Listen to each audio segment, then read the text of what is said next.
पिछले कुछ दिनों से जब से घरों में गैस की प्रॉब्लम शुरू हुई है तो घर घर अब इंडक्शन यूज़ होने लगे हैं।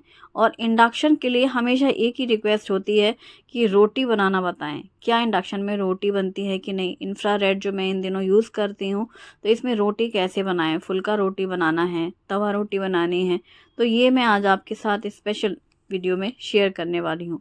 और हाँ, एक चीज़ मुझे भी सीखना है आप लोगों से यार। इतनी बार मैं घी बनाती हूँ, लेकिन मैं जिस तरह घी बनाती हूँ वो तो आपके साथ शेयर करती हूँ। आज मैंने मिक्सी में घी बनाने की कोशिश की, क्योंकि एक हैं वो हमेशा कमेंट करती हैं कि मिक्सी में घी बनाएं, क्योंकि मैं जब भी मिक्सी में घी बनाती हूँ मुझे बिल्कुल पसंद नहीं आता। एक तो वो घी घी लग जाता है मिक्सर के जार में, वो साफ़ करना चलो ठीक है, लेकिन जब भी मैं मक्खन फेंटती हूँ ना, वो अच्छे से मतलब बटर ऐसे सेपरेट नहीं होता, वो पूरा गाढ़ा दूध बन जाता है। मैं हमेशा से यही सोचती हूँ कि कैसे मिक्सी में बना लेते हैं। आज मैंने पता नहीं क्या ख़्याल आया, सोचा चलो आज मिक्सी में बनाते हैं, क्योंकि मैं सोच रही थी कि आज घी ना बनाऊँ, सफ़ेद मक्खन निकाल के रख लूँ। और जब जब सफ़ेद मक्खन की ज़रूरत होती है तब लगता है चलो मिक्सी वाले प्रोसेस से फेंट करके बटर सॉलिड निकाल लेते हैं। और आज मैंने भाई वो कर लिया। अब जो कर लिया तो फिर वही फ़ेल हो गई मैं। आज मैं फ़ेल हो गई समझ लो, ठीक है। हमेशा होता है कुछ नया काम करो या कुछ हम हमेशा से कर रहे होते हैं, फिर भी वो काम होते रहते हैं। यही मलाई जो मैं बहुत आसानी से चम्मच से फेंट लेती हूँ, मुझे वही ईज़ी लगता है, और बहुत से लोग मिक्सी में फेंट लेते हैं। आज देख लो क्या हाल हुआ। मैंने निकाला फ्रिज से बर्तन मलाई का, ठीक है, ठंडा मलाई, और अब इसको मैंने डाला है मिक्सी के जार में। फिर मैंने इसमें ढेर सारी आइस क्यूब्स डाल दी। पहले मैं सोची ऐसे ही फेंट लूँ, फिर मैं सोची नहीं नहीं, थोड़ा सा इसमें आइस क्यूब डाल देते हैं, जिससे ये ठंडा हो जाएगा मतलब मलाई, और फिर जल्दी से वो बढ़िया फिट के तैयार हो जाएगा। अब वो फेंट लिया तो एकदम क्रीम बन गई, जैसे विड क्रीम नहीं होती सॉलिड, क्रीम बन गई एकदम फ्रेश। फिर मैंने सोचा अब क्या करें, चलो वही पुराने तरीके में आ जाते हैं। बाकी का जो मलाई था कटोरे में वो पूरा मैंने एक साथ ही मिक्स कर लिया। ये देखो गाढ़ा दूध बन गया एकदम, क्या कहना चाहिए, क्रीम बन गया एकदम फ्रेश। ऐसा नहीं चाहिए था यार, मक्खन फेंटना था। तो आज आप लोग मुझे सिखाओ कि कैसे भाई ये मिक्सी में होता है। हालाँकि मैं दोबारा भी कोशिश नहीं करूँगी। मुझे बताओ मेरी गलती क्या थी, ठीक है?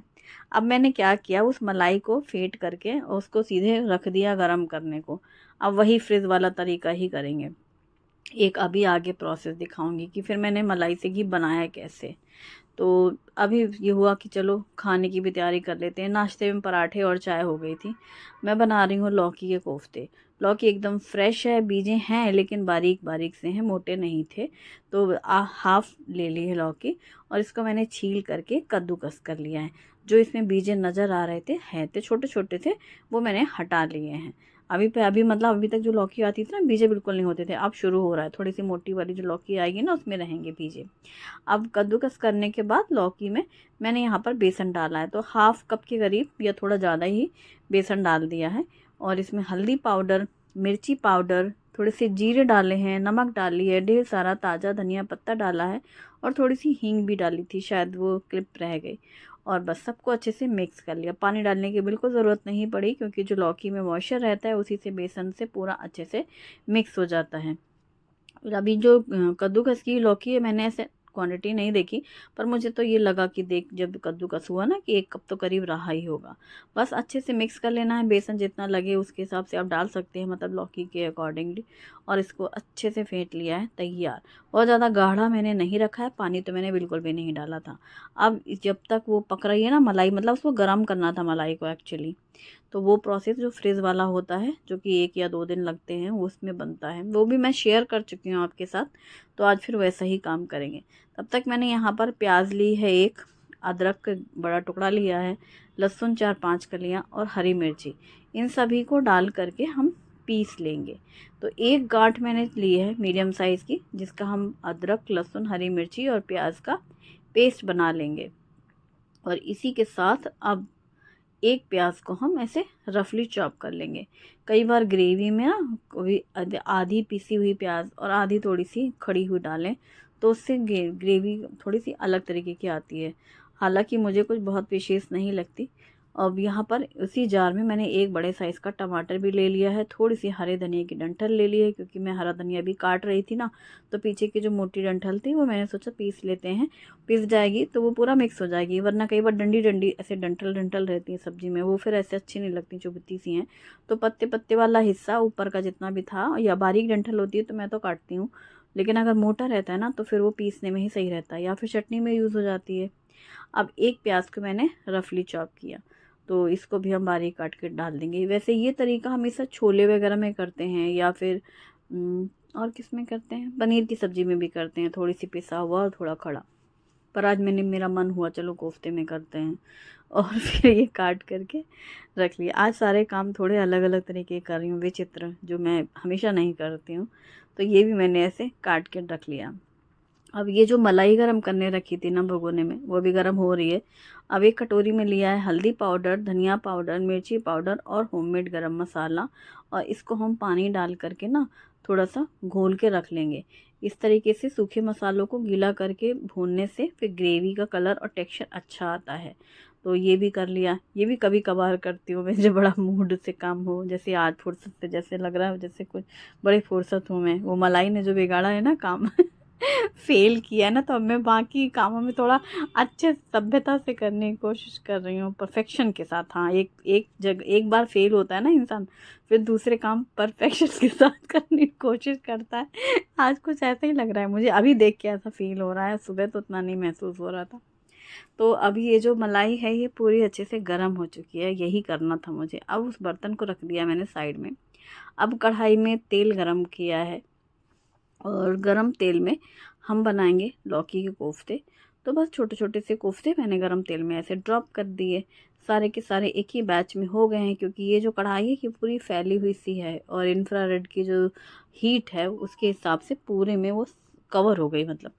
और फिर पलट दिए, एक साइड से जब फ्राई हो गए तो दूसरी साइड भी उसी में पलटने के बाद, क्योंकि बहुत ज़्यादा ऐसे गोल गोल से नहीं बनाए थे मैंने, हल्का सा गीला सा था ना। एक चम्मच बेसन का ये जो प्लेट में लगा हुआ है, ये मैंने सफाई अभियान नहीं किया था, मतलब पकोड़े में नहीं किया था, अभी किया है। और इसकी एक बहुत अच्छी टिप होती है, ये जो बेसन एक चम्मच है ना घोल, ये हम इस ग्रेवी में मिक्स कर देंगे, जिससे ग्रेवी थोड़ी सी थिक हो जाएगी। हालांकि उसे होनी है थिक, दो दो प्याज जो है कटा और पीसा, उससे भी खूब थिक हो जाता है। यहाँ पर जो कोफ्ते हैं वो रेडी हो चुके हैं, लौकी के पकौड़े। इन्हें आप चाय के साथ एंजॉय कर सकते हैं, चटनी के साथ, लेकिन इनको मैंने रखा साइड में। कढ़ाई का सारा तेल निकाल लिया है, सनी के पकौड़ों ने पी लिया है फिर उतना ही बचाया है जितने मुझे सब्जी बनानी है, एक बड़ा चम्मच। और इसमें मैंने जीरा, हींग, तेज पत्ता डाला है, और फिर ये बारीक कटी हुई प्याज डाल दी है। गरम तेल निकाल कर मैंने साइड में रख लिया है, और उसी कढ़ाई में सिर्फ उतना ही तेल छोड़ा है जितने में हमें सब्जी बनानी थी। तो बस यहाँ प्याज को अच्छी सी फ्राई कर लेंगे। अब जैसे ये जो कटी हुई प्याज है ये हल्की सी फ्राई हो जाएगी ना, फिर इसमें हम डाल देंगे जो हमने प्याज का पेस्ट बनाया है, जिसमें अदरक, लहसुन और हरी मिर्ची सब एक साथ ही पीसी हुई है। तो प्याज भुन चुकी है, अब डाल देंगे पेस्ट। अदरक, लहसुन, हरी मिर्ची वाला पेस्ट डाल करके अच्छे से पहले भून लेंगे। फिर जब ये वाला जो प्याज है ना भुन जाएगा, तब इसमें एक चम्मच कसूरी मेथी भी डालेंगे। कसूरी मेथी आप लास्ट में भी डाल सकते हैं। कोई भी सब्ज़ी जब हम बनाते हैं, पूरी सब्ज़ी पक जाए ना, तो आप थोड़ी सी भून करके फ्रेश, मतलब उसी टाइम पे भूनने से सोंधापन आता है कसूरी मेथी में, वो ऐसे रगड़ के डाल सकते हैं। तो मैंने यहीं पर प्याज में ही डाल दिया है, और फिर डाल दिया है टोमेटो प्यूरी, साथ में जो हरे धनिया की डंठल हमने पीसी थी वो भी डाल दिया है। अब इसे भी भून लेंगे, और फिर डाल देंगे ये मसाला, जिस मसाले को हमने पानी में भिगो के रखा था। साथ ही इसमें एक चम्मच बेसन भी है, जो हमारा बैटर था ना कोफ्ते वाला, वो भी इसी में डाल दिया है। बेसन अगर बैटर नहीं भी है तो कई बार आपको ग्रेवी गाढ़ी करनी है तो आप भुना हुआ बेसन भी डालते हैं, आपने देखा होगा, उससे टेक्सचर एकदम थिक हो जाता है। लेकिन वो तब करते हैं जब प्याज वगैरह नहीं डालते हैं और हमें ग्रेवी थोड़ी गाढ़ी करनी होती है। बिना प्याज वाली जो सब्जियां बनती हैं ना, उसमें ग्रेवी में बेसन भुना हुआ डाल करके थोड़ा सा गाढ़ापन के लिए लाते हैं। सेम वही चीज़ इसमें हो जाती है, लेकिन इसको इसी टाइम पे डालना चाहिए, क्योंकि कच्चा बेसन था, तो भूनेंगे तो वो भुन जाएगा मसाले के साथ में। फिर इसमें डालेंगे पानी, और जब भी आपको ग्रेवी में पानी डालना हो तो हमेशा गर्म पानी का इस्तेमाल करें, जिससे जब हम मसाला भूनते हैं तो वो बिल्कुल गर्म रहता है, और उससे कलर भी बहुत अच्छा आता है। अब यहाँ पर सब्जी पक रही थी, फिर ये जो भगोने में मलाई मैंने गरम की थी ना, उसमें मैंने डाला है पानी, तो 2 गिलास करीब पानी डाल दिया और 1 गिलास में पानी भर के इस तरीके से साइड में रख लिया। ये साइड में रखने से क्या होगा, जब हम इस ऊपर ऊपर घी आ जाएगा ना, उसको हमें निकालना होगा तो एक साथ ही ऐसे सॉलिड सा निकल जाता है। देखो ये एक्सपेरिमेंट कर दिया आज। अब भगोने को हमने रख दिया फ्रिज में, फ्रीज़र में नहीं, फ्रिज में ना। अब सुबह रख दिया फ्रिज में ये काम। अब मैंने सोचा लो अब दिन भर का चक्कर, अब शाम को बनेगा घी, वरना अच्छा वाला मैं अपने तरीके से बना रही होती थी, सब एक ही साथ काम निपट जाता था। लेकिन नहीं, कुछ नया करना है, लो बैठो। इसलिए किसी ने एक बार मुझे बोला भी था बहुत पहले कि मिक्सी में घी बनाइए, तो मैंने उनको पता रिप्लाई में ये लिखा था, नहीं मैं मिक्सी में घी नहीं बनाऊंगी। मैं नहीं बनाती क्योंकि मुझे नहीं पसंद वो मिक्सी वाला। मेरा अच्छा खासा एक भगोने में फेंटो और बन जाता है मक्खन, और मक्खन पकाओ चुपचाप, उसका बटर मिल्क यूज़ करो, पकाओ तो पनीर बना लो, सब काम एक ही साथ होते चले जाते हैं। एक तो किचन में फिर अलग से लगना नहीं पड़ता, काम खाना बनाते बनाते सब हो जाए। लेकिन नहीं, आज तो कुछ नया करना था और फेल भी हो गए। और फिर यहाँ पर सब्जी हमारी पक चुकी थी, लास्ट में कटा हुआ धनिया पत्ता डाला और मिक्स किया, कोफ्ता करी रेडी है। तो लौकी के कोफ्ते काफ़ी दिनों के बाद बने हैं, काफ़ी मसालेदार दिख रहे हैं खाने में। अब ना ऐसे सादा कुछ भी कहो, सब्ज़ी तो अच्छी थी लेकिन मैं फिर भी ऐसे बता रही हूँ, अब ना सादी सब्जियाँ ज़्यादा अच्छी लगती हैं। जैसे अगर यही लौकी हमने हींग जीरे से छौंकी होती है और उसमें बस केवल हल्दी नमक और थोड़े से सूखे मसाले होते, सूखी सब्ज़ी जो बनती है वो ज़्यादा अच्छी लगती है। अब नहीं अच्छी लगती हैं ऐसे मसाले वसाले वाली सब्जियाँ रोज़ रोज़।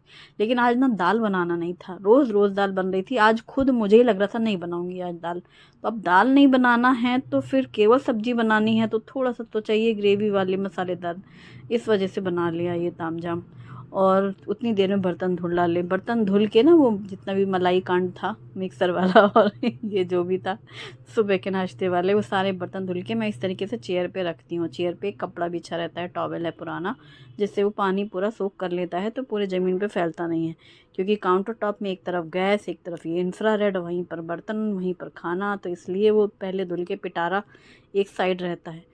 और मैं पूरा आखिरी तक नहीं रुकती बर्तनों का पिटारा के लिए ना, वरना तो देख के घबराहट हो जाए। एक तो सिंक छोटी सी, ऊपर तक बर्तन भर जाएं, फिर समझ में नहीं आता कहाँ से बर्तन उठाया जाए, पहला वाला कौन सा उठाए। तो इसलिए ना जैसे एक लॉट काम ख़त्म हुआ, थोड़ा ब्रेक लेना है कि अभी आटा गूँथना है, रोटी बननी है, उसके पहले निपटा दिए थे मैंने सारे बर्तन। अब लास्ट में रोटी सीखेंगी तो रोटी वाले बर्तन तो मैं अलग से धुलती हूँ हमेशा से, कभी जूठे बर्तनों में नहीं रखती, तो इसलिए वो धुल लिया था। और अब देखो रोटी रोटी मैं सिखा रही हूँ इंफ्रारेड में, मलाई मिक्सी घी कैसे बनाइए आप मुझे सिखाना, सबके लिए है आज ये ड्यूटी, ठीक है। जो लोग बनाते हैं मिक्सी में वो भी बताएं, अपना ज्ञान दें, अनुभव दें और जो नहीं भी बनाए वो भी अपना दें हमको ज्ञान, सुना सुनाया वाला भी ज्ञान देना, ठीक है। अब रोटी बनाने के लिए क्या करना है, कोई भी इंडक्शन बेस तवा लेंगे आप इंडक्शन के लिए। अगर आप इंफ्रारेड यूज़ कर रहे हैं तो आप किसी भी प्रकार का तवा यूज़ कर सकते हैं, चाहे वो इंडक्शन बेस हो और चाहे इंडक्शन बेस ना हो, आयरन का हो, हार्ड एनोडाइज्ड हो, या फिर हनी कोम तवा हो, या कास्ट आयरन तवा हो, हर तरीके के तवे को आप इंफ्रारेड में यूज़ कर सकते हैं। इंडक्शन में इंडक्शन बेस तवा का इस्तेमाल करें और आयरन तवा का इस्तेमाल करें इंडक्शन में। अब जब तवा रख देते हैं और रोटी बेल के तवे पे डालते हैं, तो जैसे हम लोग गैस पे दूसरी साइड पलट करके तवे पे रखते हैं रोटी, जब उसमें डॉट्स बन जाती हैं तो इस तरीके से आपको जाली रख देनी है इंफ्रारेड में, और जाली में रोटी पलट के रखनी है। जैसे हम हीट में रखते थे ना गैस के, कैसे करते फ्लेम पे, तवे से पलटी रोटी ना, ये देखो दोनों साइड से अच्छी सिक गई और उसको हम जाली में रखते जा रहे हैं। जैसे ही ये देखो ऐसे गैस में फ्लेम पे मैं ऐसे ही पलटती थी ना तवे से, जहाँ पे डॉट्स आ जाती हैं वो उसका ऊपर रहेगा और नीचे इस तरीके से, और गोल गोल जब फूल जाए तो मस्त हाथों से ऐसे उनको सहलाओ रोटियों को, जैसे कि अपने आप को खुशी महसूस हो कि वाह ये देखो हम तो हाथों से ऐसे फुला रहे हैं रोटी, ऐसी वाली फील आएगी आपको इंफ्रारेड में। गुब्बारे जैसी रोटियां जब फूलेंगी तो उनको हाथों से ऐसे यूँ गुब्बारे की तरह, ऐसे जैसे तवे पे नहीं यूँ यूँ करते हैं रोटी को कपड़े से ऐसे, मतलब घुमाते हैं खेलने जैसा, वैसे ही बॉल जैसा घुमाओ इनको, ये देखो ये फूल गई, ये मस्त, हमें इसको पलट देना है। इस तरीके का खेल आपको करते रहना है और खेल खेल में ये रोटियां बन जाएंगी। ये बहुत आसान है, बहुत आसान है, आप बस एक दो बार ट्राई करेंगे तो आप सीख जाएंगे। शुरू शुरू में आपने एक दो दिन मेरा भी देखा होगा, मेरे से भी इतने अच्छे से नहीं बन रहा था, लेकिन वो क्या है, करत करत अभ्यास practice makes a man perfect, तो वही वाली चीज़ है। तो आपको करते रहना है, हार नहीं माननी है। गैस की किल्लत हो इससे पहले थोड़ा सा ये भी प्रैक्टिस करते रहें, और जब लाइट नहीं हो तो फिर गैस पे चाहे पार्टी बदलती रहनी है, और जैसा हो, जब जैसा माहौल बने तो ये काम आप करते रहें। तो ये तो मैं पास से ऐसा गुचर पुचर करती ही जा रही थी, फिर मैंने सोचा चलो एक बार आपको दिखाते हैं। ये रोटी फूल गई। दूसरी, अच्छा, इंडक्शन में गैस धीमी तेज करने का कोई प्रोसेस नहीं है। गैस में था तो हमेशा रोटी बेलते समय गैस धीमी कर लेते थे। इसको मैंने कुछ भी नहीं किया, टेम्परेचर सेम है, क्योंकि अगर आप टेम्परेचर से खेल करेंगे, कम ज़्यादा करेंगे, तो फिर तवे पे रोटी अच्छे से सिकना नहीं होगी। एक ही जैसा आँच रहेगा, उतनी देर में आप रोटी बराबर बेल लोगे, और उतनी देर में फिर आप पलट दोगे जब आपकी रोटी बेल जाएगी गैस से नहीं, तवे से, और फिर आप उसको जाली में रख देंगे। तो ये प्रोसेस होता रहा और झटपट से सारी रोटियां बन गईं, और सारी रोटियां बनने के बाद घी लगाकर मैंने इसको रख दिया डब्बे में। तो सब्जी भी पहले ही ट्रांसफ़र कर ली थी, इसलिए वो बर्तन निपटाए थे। और अब जब खाने की थाली लगानी है, ये है कोशिम्बीर रायता, जिसकी रेसिपी मैंने ऑलरेडी आपके साथ शेयर की हुई है। और बढ़िया से गर्मा गर्म मस्त सॉफ्ट से, बहुत सॉफ्ट बने थे कोफ्ते, क्योंकि जो बैटर इस तरीके से रहता है ना, मतलब गीला वाला, टेढ़े मेढ़े जब बनते हैं कोफ्ते तो ये सॉफ्ट बहुत होते हैं। भले वो देखने में ऐसे गोल बॉल्स जैसे ना दिखें, लेकिन टेस्टी भी होते हैं और सॉफ्ट रहते हैं। साथ में राइस है गर्मा गर्म, और ये है इंस्टेंट वाला मैंगो पिकल। हींग का अचार के लिए बहुत से लोग बोल रहे हैं, देखो मैं बना तो दूंगी, मुझे हींग के अचार में क्या क्या डलता है, लेकिन हींग के अचार का जो एक्चुअल प्रोसेस है वो पूरा धूप में बनता है, पूरा धूप में पकाया जाता है। मतलब हमारी मम्मी लोग जो बनाते हैं ना अचार साल भर के रखने के लिए, तो वो धूप में ही पूरा अचार गलता है। उसमें हींग बहुत सारी डाली जाती है, और लाल मिर्ची रहती है, और खड़ा नमक, वो जो खड़ा वाला नमक आता है, डेली वाला नमक, वो कूट के ऐसे डालती हैं मम्मी लोग। तो वो धीरे धीरे धूप में गलता है, आम के साथ में पानी, जैसे आम का पानी छोड़ेगा उसी में वो नमक घुलता रहेगा। और खूब सारी मिर्ची रहती है लाल एकदम कुटी हुई, और ढेर सारा हींग, कि मतलब वो हींग का ही अचार है ना, उसमें तेल मसाले कुछ नहीं होते। तो वो एक अलग ही प्रोसेस है।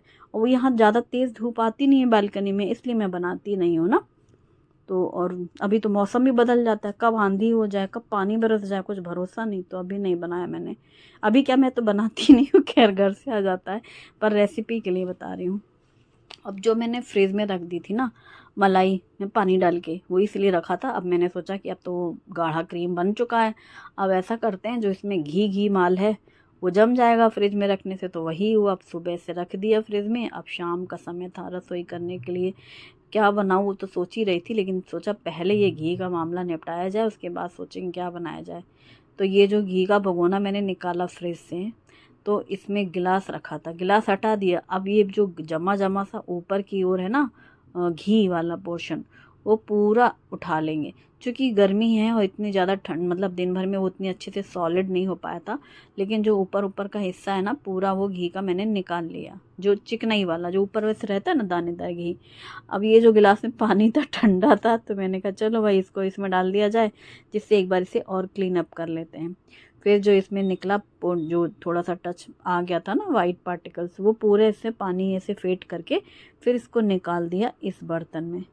अब ये जो मलाई वाला, मतलब घी वाला जो हिस्सा था ऊपर वाला, अ, उसको गरम कर लेंगे, और उससे घी बन जाएगा। ये है घी वाला टेक्सचर। मतलब ये सब तामझाम ही हो गया ना मेरे लिए। तो पहले मैं तो अपना सीधा एक ही बर्तन में पूरा फेंट लेती हूँ, इस चम्मच से फेंट लेती हूँ मैं तो, मिक्सी विक्सी की भी कोई ज़रूरत नहीं पड़ती। और वो उसी समय फिट करके पूरा मक्खन आ जाता है ऊपर की ओर, और फिर सीधे पानी है जो उसको इस्तेमाल करो जैसा करना है, और उसी से पका के छान लो तो बन जाता है पनीर। लेकिन आज जो मैं फ़ेल हुई हूँ, मिक्सी ने मुझे फ़ेल किया है, तो फिर अब ये कर रही हूँ मैं, उसके बाद बनाऊँगी खाना। तो फिर ये जो गरम करने रखा ना इंफ्रारेड में, सेम आप इंडक्शन में भी रख सकते हैं। ये मेरा पतीला विनोद का है और काफ़ी साल पुराना है। पहला इंडक्शन जो था ना मेरा, उसमें मैं यही सिर्फ एक सिंगल ये बर्तन यूज़ करती थी, एक वो भी ज़माना था। अब तो खैर सब बर्तन यूज़ होते हैं, क्योंकि इसकी जो बॉटम है सैंडविच बॉटम है, और नीचे विनोद लिखा हुआ है, और ये बहुत हैवी है नीचे से बर्तन। इसमें घी बिल्कुल भी जलता नहीं है, मलाई वगैरह। इसमें ही मैं पहले हमेशा से घी बनाती थी इंडक्शन में ना, याद होगा आपको। तो फाइनली ये घी रेडी हो चुका है। और ये घी इस तरीके से बनाने से एक चीज़ तो होती है कि जब घी पकाते हैं तो ब्राउन पार्टिकल्स नहीं निकलते, क्योंकि वो सारा का सारा भगोने में नीचे डूबा हुआ है। ये पनीर जैसा जो सॉलिड है ना, थोड़ा सा वो है। अब इसमें क्या किया जाए, अब ये फेंक भी नहीं सकते, इसमें तो पूरा पनीर है। इसको मैंने गरम करने रखा और ये जो घी बन चुका है ना, इसको मैं छान लेती हूँ। वैसे मेरा मन था कि मैं डायरेक्ट लंबे बर्तन में छान लूँ, लेकिन फिर पब्लिक डिमांड होगी कितना घी निकला, तो ये देखो कितना घी निकला। तो कटोरे में छाना, अब कटोरे में छाना तो वापस तो उसे एक बड़े डब्बे में डालना ही है। ये बड़े डब्बे में मैं घी छान के रखती हूँ। और बाकी डेली यूज़ के लिए जो हम घी दाने में यूज़ करते हैं वो रेगुलर हमारा रहता है। ये अपना साफ़ अलग रहता है, उसको मैं अलग से निकालती हूँ और इसको अलमारी में रख देंगे। ये जो बड़े भगोने में अब मैंने वो जो वाइट पार्टिकल वाला था मामला पनीर, तो वो पकाने रखा। पकाने से क्या हुआ, जो उसमें घी थोड़ा बहुत दाने वाने थे वो पूरे एक बार ही उसमें घुल गए गर्म होने की वजह से। और फिर ये जो सॉलिड पार्ट है ना, इसको छन्नी से छान लिया, तो ये पूरा पनीर है। अच्छे से इसको हल्का सा प्रेस कर लो ना, तो पूरा पानी निथर जाता है, या जो भी घी आप कहेंगे वो पूरा निथर गया। और छन्नी से छान के हल्के से प्रेस करते हुए पूरा सॉलिड पनीर रेडी। इस पनीर में बस एक ही चीज़ है, ये क्रम्बल्ड है। मतलब इसकी दो चीज़ें तो बहुत बेहतरीन बनती हैं। एक तो पनीर भुर्जी, पराठे के साथ प्लेन पराठा पनीर भुर्जी आप नाश्ता कर सकते हैं, या फिर इसके पराठे बना सकते हैं। तो मैं ज़्यादातर या तो पनीर के पराठे या पनीर भुर्जी, ऐसा ही दोनों में से कुछ भी बना लेती हूँ। तो वो हमने रख दिया फ्रिज में, और बाकी का जो पानी है उसको जैसे यूज़ करें। Thanks for watching, bye bye.